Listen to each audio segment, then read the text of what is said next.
الفت و محبت کی زندگی گزارو، دین کے نام پہ نفرت کی آگ نہ بھڑکاؤ، سیاست کے نام پہ قتل و غارت کے مار کے نہ برپا کرو، افسری کے زور میں آ کر رشوت کھوٹ جھوٹ کے بازار گرم نہ کرو، تاجری کے زوم میں آ کر سود میں نہ پھنسو، زمینداری میں آ کر تکبر میں نہ چلو، ہاری کو اس کا حق دو، ہاری کو اس کا حق دو، نہیں تو نہ تمہیں نماز چھوڑائے گی، نہ روزہ چھوڑائے گا، نہ ذکر چھوڑائے گا، نہ تلاوت چھوڑائے گی، نہ حج چھوڑائے گا۔ یہ ایک زندگی ہے جو حضرت محمد صلی اللہ علیہ وسلم دے کر گئے ہیں۔ تبلیغ اس کو سیکھنے کی محنت کا نام ہے، تبلیغ اس کو سیکھنے کی محنت کا نام ہے۔ یہ کوئی فرقہ نہیں، یہ کوئی الگ جماعت نہیں، یہ تو لا الہ الا اللہ محمد رسول اللہ کے پیغام کو دنیا میں پھیلانے اور سیکھنے کی محنت ہے۔ کرو گے اللہ تمہیں چمکائے گا، اس کو سیکھو، اس کے لیے نکلو۔ ساری دنیا میں اللہ نے تبلیغ کو پھیلایا۔ اگر یہ گستاخ رسول ہوتے یہ خاک ہو جاتے، یہ تباہ ہو جاتے، یہ برباد ہو جاتے، ان کی ہوا اکھڑ جاتی، انہیں ذلیل و خوار کر دیا جاتا۔ 6 بر اعظم میں اللہ نے مجھے پھرایا ہے، میں 6 بر اعظم کا چشمدید گواہ ہوں کہ اللہ نے ہر جگہ ہدایت کے۔ بیلجیم کے ایک بازار میں 11 شراب خانے بند ہوئے، کیا یہ گستاخی رسول ہے؟ صرف ایک بازار میں آنکھوں سے دیکھ کے بتا رہا ہوں، ایک بیلجیم کے بازار میں، برسلز کے ایک بازار میں 11 شراب خانے عربوں کے تھے، مسلمانوں کے، ان کے پاؤں پکڑ کے تبلیغ میں بھیجا اور ان کو اللہ کی راہوں میں روانہ کیا۔ 11 شراب خانے بند ہو گئے۔ کیا یہ گستاخی رسول ہے؟ ناچنے والیاں توبہ کر گئیں، پردے میں چلی گئیں، ناچنے والے توبہ کر گئے، سود کھانے والے سود چھوڑ گئے، ظالم ظلم چھوڑ گئے۔ تو بھائیو، مورو والو،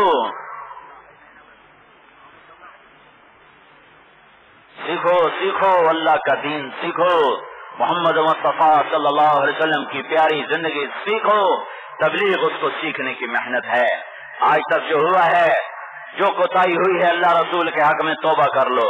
تم توبہ کرو گے اللہ معاف کرے گا، تم توبہ کرو گے اللہ درگزر کرے گا، تم توبہ کرو گے اللہ کو مہربان پاؤ گے۔ میرے رب کا فرمان ہے، میرے بندو اتنے گناہ کرو کہ آسمان کی چھت کو لگا دو۔ رب ذوالجلال کی قسم، آدم علیہ السلام کی ساری نسل، شیطان کی ساری نسل مل کر گناہ کریں اور انسان کے ساتھ، جنات کے ساتھ فرشتے بھی آ جائیں اور وہ بھی مل کر قیامت تک گناہ کریں تو یہ آسمان کی چھت کو نہیں لگا سکتے۔ لیکن میرا اللہ کہتا ہے، موروں کا ایک مرد، موروں کی ایک عورت، یہ کھڑا ہوا سپاہی، یہ بیٹھا ہوا انسپیکٹر، یہ بیٹھا ہوا ممبر کا ملا، یہ بیٹھے ہوئے معززین، یہ بیٹھے ہوئے عوام الناس، ان میں سے کوئی ایک اتنے گناہ کرے اکیلا کہ آسمان کی چھت کو لگا دے، آسمان کی چھت کو لگا دے، پھر لوگ کہیں کہ بدبخت تیری کوئی بخشش نہیں، تیری جہنم پکی ہے، پر اللہ کی خبر ہے ایک دفعہ کہہ دے یا اللہ معاف کر تو میں سارے ہی معاف کروں گا۔ اللہ کہتا ہے میں سارے ہی معاف کروں گا، یہ نہیں کہوں گا یہ کرتا ہوں یہ نہیں کرتا، نہیں کہ تو ایک دفعہ کہے یا اللہ معاف کر دے، یا اللہ معاف کر دے، تیرے دوبارہ کہنے سے پہلے یا اللہ معاف کر دے، تیرے پچھلے سارے معاف کر چکا ہوں گا۔ تو بھائیو، پچھلی پر توبہ کرو، اگلی کے لیے اللہ اس کے رسول کی پاکیزہ زندگی اپنی زندگی بناؤ، اس کو سیکھنے کے لیے پھرو اور پورے موروں کو نمازی بناؤ، اپنے بازاروں کو جھوٹ سے پاک کرو، سود سے پاک کرو۔ اتنے ہندو تمہارے ساتھ رہتے ہیں، تمہیں کبھی خیال بھی نہیں آتا کہ ان کے پاؤں پکڑ کر ان کو کلمہ پڑھا لیں اور ان کو جنت کا راستہ دکھا دیں۔ کاروبار ان کے ساتھ کرتے ہو، لین دین ان کے ساتھ کرتے ہو، اٹھنا بیٹھنا ان کے ساتھ کرتے ہو، تمہیں کبھی بھول کے بھی خیال نہیں آتا ہائے یہ اس حال میں مر گیا تو جہنم میں جائے گا۔ تم سب پر روٹی حرام ہو جائے، تم سب پر روٹی کھانا مشکل ہو جائے کہ ہارے اتنے مسلمان، اتنے غیر مسلم ہمارے چاروں طرف اور وہ مر کے جہنم میں جا رہے ہیں، ہمیں کتا چل رہا ہو تو ہمیں روٹی کھانی نہیں جاتی، ہمارے چاروں طرف تو انسان جل رہے ہیں، اس کفر پہ مر گئے تو کبھی جنت میں نہیں جا سکتے۔ تو میرے بھائیوں، میری گزارش ہے، میری اپیل ہے، توبہ کرو۔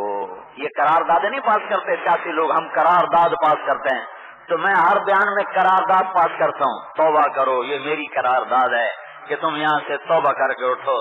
دیکھو میں نے اپنے لیے کچھ نہیں مانگا آپ سے، یہ ایک گلاس پانی پیا ہے تمہارے موروں کا، بھائی یہاں سے ابھی چلے جائیں گے، آگے دادو جا رہے ہیں، تو میری اتنی منت مانو کہ یہاں توبہ کر کے اٹھو، بن توبہ کے نہ اٹھو، اس مولا سے صلح کر لو جس نے یہ سورج چمکایا، جس نے آسمان کی چھت کو بنایا، جس نے زمین دھرتی کا فرش بچھایا، جس نے اس میں سے تمہارے لیے میٹھا پانی نکالا، جس نے تمہیں بولنے کی طاقت، سننے کی طاقت، کھانے کی طاقت، پینے کی طاقت، سونے کی نعمت، بیوی بچے اولاد رزق دھن دولت دیا، اس کے آگے ہاتھ جوڑ کے توبہ کر لو، اس کے آگے میں اس کی منت کر لو، پچھلے سارے معاف ہو جائیں گے۔ تو توبہ کی نیت کرتے ہو؟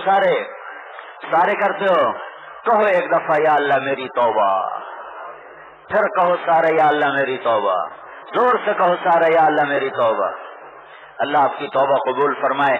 اگر یہ توبہ کر لی ہے، پکی ہے، سچی ہے، تو مبارک ہو، آپ کے سارے پچھلے گناہ معاف ہو گئے، آپ ایسے بیٹھو جیسے ابھی ماں کے پیٹ سے جنم لیا ہو۔ ایک امام مسجد نے ہماری جماعت ایک گاؤں میں تھی، تو وہ امام صاحب آ گیا، اتنا اس کا پیٹ نکلا ہوا، اس نے ہمیں اتنی ماں بہنوں کی گالیاں دی، اتنی، اور کہے تم گستاخ اور میں عاشق رسول۔ میں کہا بھائی سنت تو بڑی پکی دس رہے ہیں سن، کم وقت ہمیں ماں بیٹی کی گالیاں دے رہا ہے، وہ کہتا میں عاشق رسول، اور ہم پردیسی مسافر، ہمیں ہمارا سامان اٹھا کے باہر پھینک رہا، کہتا مسجد تو وہ ناپاک ہو گئی۔ مسجد تو کتا گزرے تو ناپاک نہیں ہوتی۔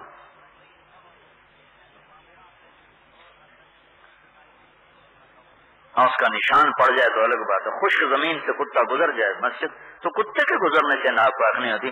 تم انسانوں کے آنے پر کہتے ہو مسجد صاف کرو، یہ ہوتا ہے، اس لیے بتا رہا ہوں، تم بہت بڑا موروں کا مجمع ہی بیٹھے ہو۔ مسلمان تو سخی ہوتا ہے، یہ تو کافروں کو بھی اپنی جھولی میں بٹھاتا ہے، اپنی چھاؤں تلے بنا دیتا ہے۔ میرے نبی نے تو ابو جہل کو روٹی کھلا کے کلمہ کا پیغام پہنچایا۔ تو اپنی مسجدوں کے دروازے کھولو، یہ تمہیں دین سکھانے کے لیے آتے ہیں، تمہاری اولاد، تمہاری نسلوں کو دین پہنچانے کے۔ ایک بارڈر کے کنارے ایک گاؤں تھا جہاں چرس، شراب عام چلتی تھی، انڈیا بارڈر کے کنارے، وہاں ہماری جماعت تھی۔ تو ہم گئے تو انہوں نے ہمیں وہ کہا نکلو، بھابھی آ گئے، نکلو فلانے آ گئے، دوسرا رسول کہا بھائی تو مر گئے۔ تو ہوتا تو تھوڑی دیر کا ہم نے پاؤں پر پکڑ لیا، ان کا مہمان مسافر ہیں، تھوڑی دیر ٹھہرنے تو چلے جائیں۔ اور انہوں کو کیسے ترس آ گیا، ان کا اچھا ٹھیک ہے۔ تو ہم نے گشت کیا، رات کو سارے چرسی، شرابی، جواری مسجد میں لائے، ان کو چائے پلا، گلاب جامن کھلا، مٹھائیاں کھلا۔ صبح دیکھا تو مسجد بھری ہوئی، تو ان کے ایک خطیب نے پھر ہم پہ چڑھائی شروع کی، اوے تسی ایسے نکل جاؤ۔ تو ان میں کھڑا ہو گیا، ان کا اتنے سال تانوں ہو گئے تو تانوں کدی مسجد نہیں واڑیا، انہاں تانوں مسجد واڑیا، تانوں شرم نہیں آندی، تسی انہاں نوں برا کر۔ تم نے آج تک ہمیں مسجد کا راستہ نہ بتایا۔ یہ پہلے شخص ہیں جو ہمیں اللہ کے گھر میں لے کر آئے، اور ہم نے پہلا سجدہ اللہ کو کیا، پہلا سجدہ۔ ایک کہنے لگا جی میں نے زندگی میں کبھی نماز نہیں پڑھی۔ میں نے کہا جمعہ کا جی نہیں، میں نے کہا عید کا جی نہیں۔ عمر کتنی؟ 40 سال۔ 40 سال میں نہ نماز پڑھی، نہ جمعہ پڑھا، نہ عید پڑھی۔ تو موروں کی مسجدوں کو کھولو، اپنے دیہاتوں کی مسجدوں کو کھولو، یہ اللہ کے اور اس کے رسول کے مہمان ہیں، ان کی سنو، تمہیں نفع ہوگا، تمہیں فائدہ ہوگا۔ تو نیت کرتے ہو سارے؟ درود شریف پڑھو۔